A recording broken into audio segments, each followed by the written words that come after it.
CompTIA CySA plus exam questions. Question 1. Which vulnerability involves tricking an authenticated user's browser into submitting an unwanted request? Option A CSRF. Option B SSRF. Option C XXE. Option D RFI.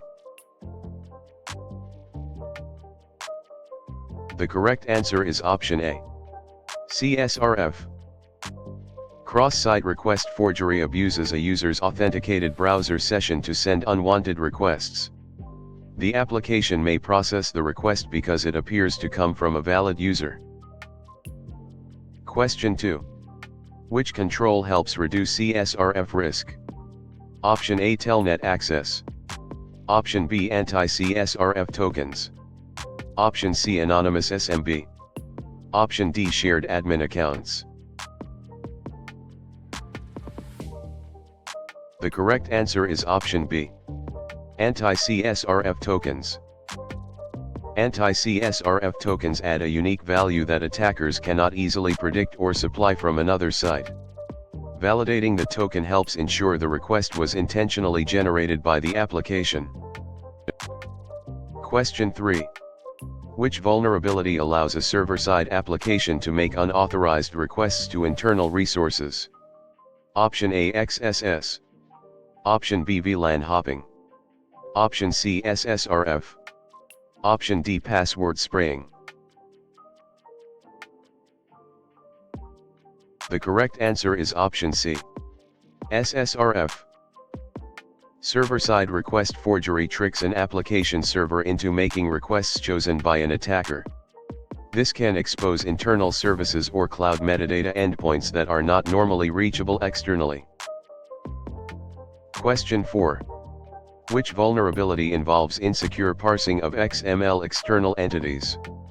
Option A CSRF. Option B SMOF attack. Option C replay attack. Option D XXE. The correct answer is option D. XXE. XML external entity vulnerabilities occur when XML parsers process external references unsafely. Attackers may use XXE to read local files, scan internal networks, or cause denial of service. Question 5. Which finding most directly indicates broken access control? Option A. A normal user can view another user's invoice. Option B. A user enters an incorrect password. Option C. A server responds to ping. Option D. A website uses HTTPS. The correct answer is option A. A normal user can view another user's invoice. Broken access control occurs when users can perform actions or view data beyond their authorized permissions. A normal user accessing another user's invoice is a direct authorization failure. Question 6. Which misconfiguration exposes cloud storage data publicly? Option A MFA on admin accounts. Option B public read permissions on an object bucket. Option C private subnet routing. Option D encrypted EBS volume. The correct answer is option B. Public read permissions on an object bucket. Public read permissions on a storage bucket can expose data to anyone on the internet. Cloud storage permissions should be reviewed carefully and restricted to the minimum required access. Question 7. Which cloud security issue is most likely caused by overly permissive IAM policies? Option A disk fragmentation. Option B low monitor brightness. Option C privilege escalation or unauthorized access. Option D slow local printing. The correct answer is option C. Privilege escalation or unauthorized access. Overly permissive IAM policies grant more access than users, roles, or services need. This can allow attackers or insiders to escalate privileges, access data, or modify cloud resources. Question 8. Which vulnerability assessment tool is commonly used for web proxy testing? Option A, dump.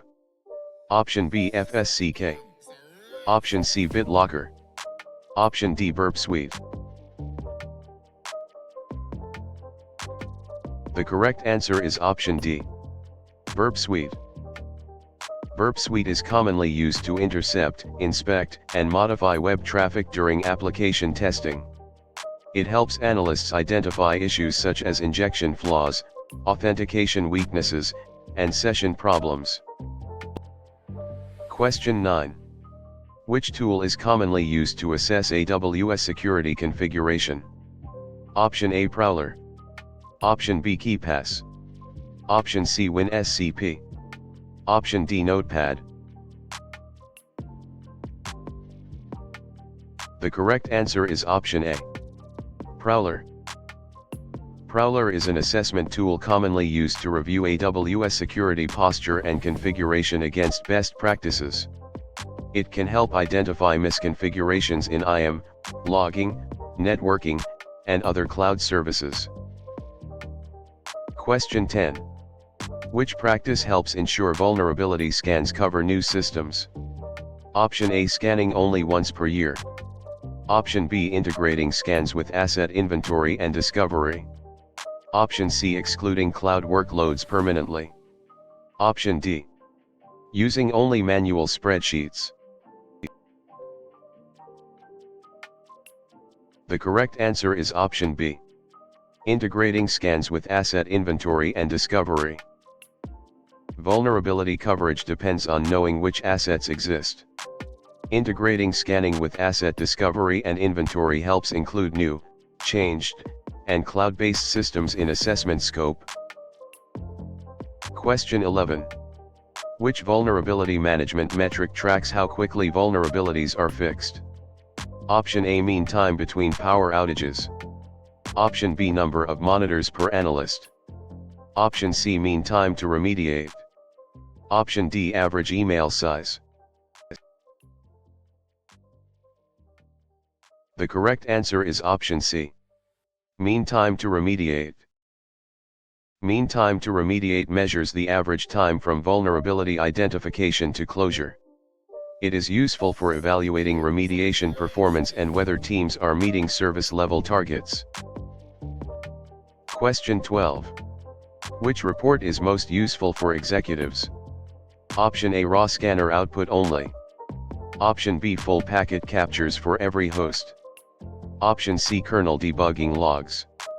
Option D, risk-focused summary with trends and business impact. The correct answer is option D, risk-focused summary with trends and business impact. Executives need concise information that connects security findings to business risk, exposure, and progress. Raw technical data is usually too detailed for strategic decision-making. Question 13. Which report is most useful for system administrators? Option A, detailed affected assets and remediation steps. Option B, marketing campaign summary. Option C, generic risk slogan. Option D, employee attendance log.